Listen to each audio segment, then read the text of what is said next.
30년 형사 생활하면서 이런 인간 말종은 처음 봤다. 2억짜리 마세라티로 새벽 3시에 시속 128km로 질주하다가 퇴근하는 연인을 치워 죽이고 브레이크도 안 밟고 그냥 도망간 악질 새끼. 브레이크도 안 밟았다고요?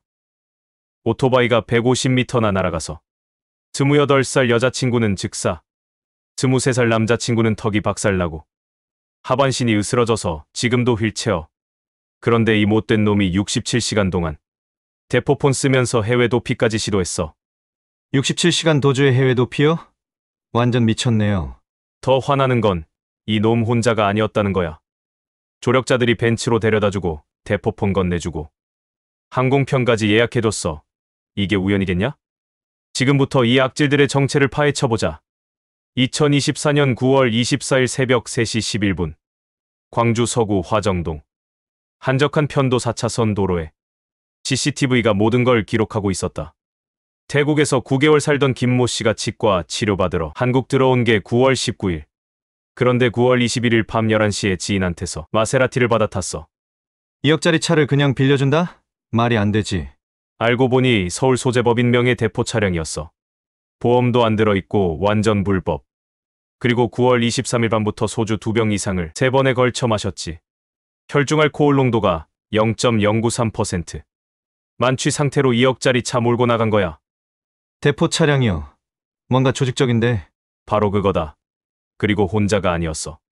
벤츠 한 대가 같이 움직이고 있었거든. 새벽 3시에 도심에서 레이싱하듯 질주하고 있었다고.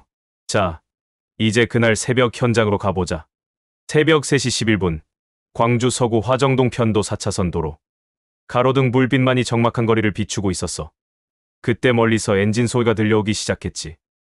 28살 시은이와 23살 재현이가 탄 오토바이가 배달 일을 마치고 집으로 향하고 있었어. 집에 가서 늦은 밥 같이 먹자며 단란하게 대화하면서 말이야. 그 순간 뒤에서 굉음 소리가 들려왔어. 검은색 벤츠가 시속 120km가 넘는 속도로 오토바이 바로 옆을 아슬아슬하게 스쳐 지나갔지. 바람 압력에 오토바이가 휘청거렸을 거야. 그리고 바로 그 뒤 흰색 마세라티가 나타났어.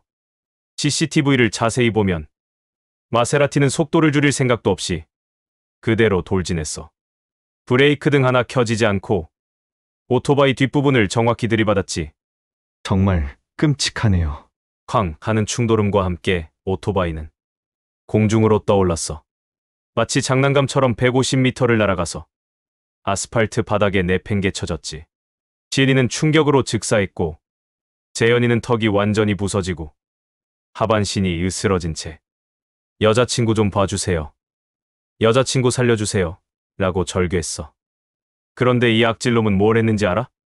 마세라티에서 내려서 피해자 상태 확인도 안 하고 119 신고도 안 하고 그냥 차 버리고 도망갔어. 마세라티 앞 범퍼와 앞 유리가 박살나서 더 이상 못 탔거든. 그런데 갑자기 아까 그 검은색 벤츠가 다시 나타난 거야. 벤츠 운전자가 김 씨를 태우고 곧장 대전까지 데려다 줬어. 200km 거리를 새벽에 질주해서. 이게 우연이겠냐? 완전히 계획된 도피였지. 대전에 도착해서 뭘 했는지 알아? 또 다른 조력자한테 대포폰을 받았어. 그리고 텔레그램으로 연락하면서 태국행 항공편을 예약했다고. 김 씨는 휴대폰 전원을 완전히 꺼버렸어. 경찰 추적을 피하려고. 그리고 현금만 쓰면서 흔적을 지우려고 했지. 9월 26일 뺑소니 사고 보도가 나오고 출국 금지 명령이 내려지자 해외 도피를 포기했어. 대신 서울로 숨어 들어갔지. 서울에서도 대포폰으로만 연락하고 현금만 쓰면서 경찰을 따돌렸어. 역삼동, 강남 일대를 돌아다니면서 67시간 동안 버텼지. 일반인이 그렇게 할 수 있나요? 바로 그게 의심스러운 거야. 결국 9월 26일 오후 9시 50분 역삼동 거리에서 경찰에 체포됐어. 67시간 만에. 체포될 때 김 씨가 한 말이 뭔지 알아? 유가족한테 할 말 없어요? 죄송합니다. 사죄드리겠습니다. 겨우 이 한마디야. 이 사건 파면 팔수록 의혹투성이야. 첫째, 김 씨가 태국에서 9개월 동안 뭘 했는지 불분명해. 보이스피싱이나 사기 조직 연루 의혹이 있어. 둘째, 마세라티 빌려준 최모 씨가 수사 시작하자마자 태국으로 도망갔어. 뭔가 숨길 게 있으니까. 셋째, 벤츠 운전자도 문제야. 사고 목격하고도 신고 안 하고 도피도 왔잖아. 이게 우연일 리 없지. 넷째, 대포폰 제공한 조력자. 항공편 예약 도운 놈까지. 이런 걸 일반인이 혼자 할 수 있겠냐? 다섯째, 불법 사이버 도박 가담 정황도 포착됐어. 그리고 법인 명의 대포 차량만 10여 대나 확인됐다고. 완전 조직범죄네요. 더 수상한 건 이들이 휴대폰, 비밀번호 제출을 거부하고 있어. 당당하면 왜 안 주겠어? 분명 더 큰 범죄에 연루되어 있을 거야. 연애 8개월 차였던 이 커플. 재현이가 배달일 마치고 시은이 태워서 집에 가는 길이었어. 사고 목격자 증언으로는 재현이가 의식 잃지 않고 첫마디가 여자친구 좀 봐주세요. 여자친구 살려주세요 였다고. 시은이는 현장에서 숨졌고 재현이는 턱이 완전히 부러지고 하반신이 으스러져서 여러 번 수술받았어. 지금도 휠체어를 타고 다녀야 해. 12월 13일 판결날 재현이가 휠체어 타고 법정에 나타나서 한 말. 형량이 너무 가볍다. 사망한 여자친구에게 미안할 뿐이다.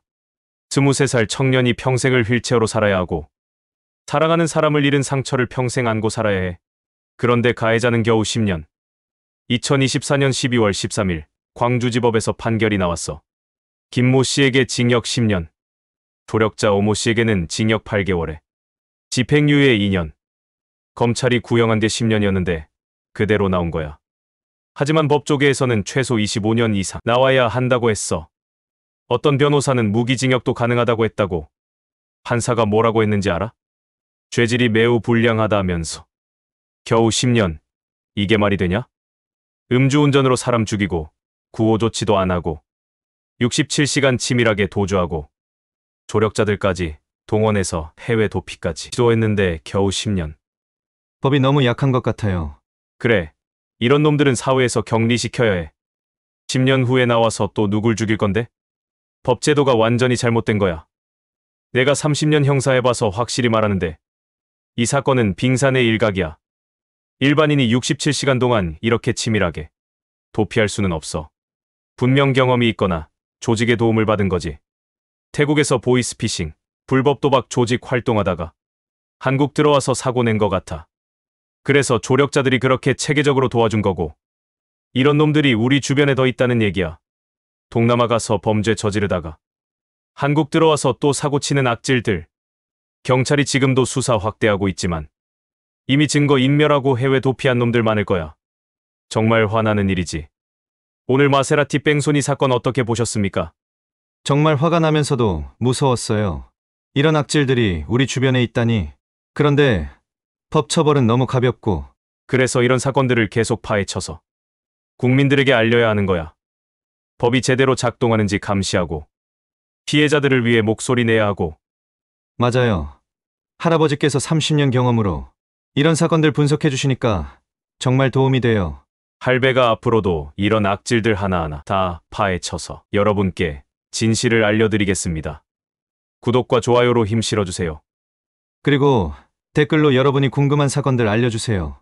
할아버지께서 직접 팩트체크해서 분석해 드릴게요. 정의는 반드시 승리해야 합니다. 그런 사회 만드는데 여러분의 관심과 참여가 정말 중요해요. 할배 형사와 두 손자. 다음 편에서도 충격적인 진실로 찾아뵙겠습니다. 악은 반드시 처벌받아야 한다. 시청해주셔서 고맙습니다.